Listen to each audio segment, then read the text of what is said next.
Shmups may have reached peak popularity during the early 2000s, with gaming hardware allowing for more particles on screen. The genre on home console goes all the way back to the NES days, and while the platform may not have had the same processing power for the bullet hell, it still gave gamers plenty of stylistic shooters. The latest indie shmup release, Hell Blasters, feels like it was made for the NES. The NES somehow had a Sega Dreamcast processor.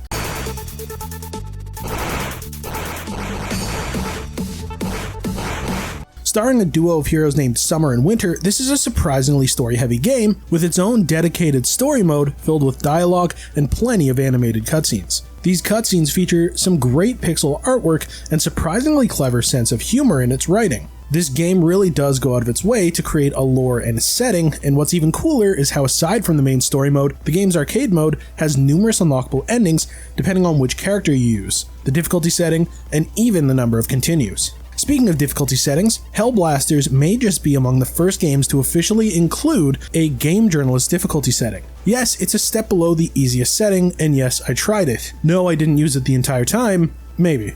The core gameplay is largely familiar and doesn't try to reinvent the wheel too much. There's a scatter shot, the concentrated fire, a screen-clearing bomb attack, and somewhat unique to this game is the Hell Blaster special attack, which comes in handy during boss battles. The animated tutorials in the story mode explain the play mechanics and their nuances nicely. While the game has strong key artwork, the actual in-game graphics and presentation are kept simple, using defined pastel colors, simple enemy designs, and the traditional pink dots for the enemy bullets. This is as practical as it gets from a shmup design standpoint. Sure, it can feel visually underwhelming, but the simplicity of it all makes the gameplay feel that much more effective. Not to mention, the menu design is sleek and efficient too. Aside from the aforementioned story and arcade modes, there's even an arrange mode where the difficulty adjusts based on your performance, a feature found in a few classic games in the genre, like Battle Garaga on Sega Saturn. There's also a score attack mode and a practice mode. In short, there are several ways to experience the title. The story mode in particular allows players to experience arcade mode stages in bite-sized segments. The game design is a bit all over the place at times, and while the boss battles can be quite cool, the enemy and bullet patterns can get a little too crazy at times, even on normal difficulty. Sure, you could always play these games like a journalist, but then are you really even playing a game anymore?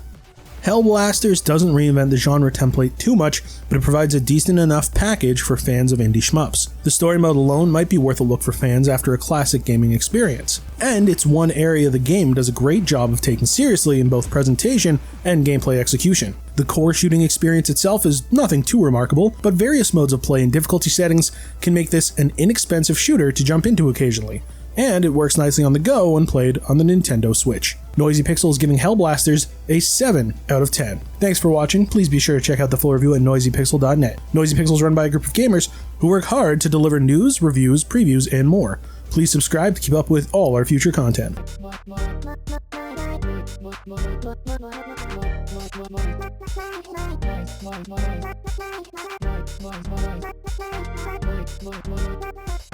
Noisy Pixel.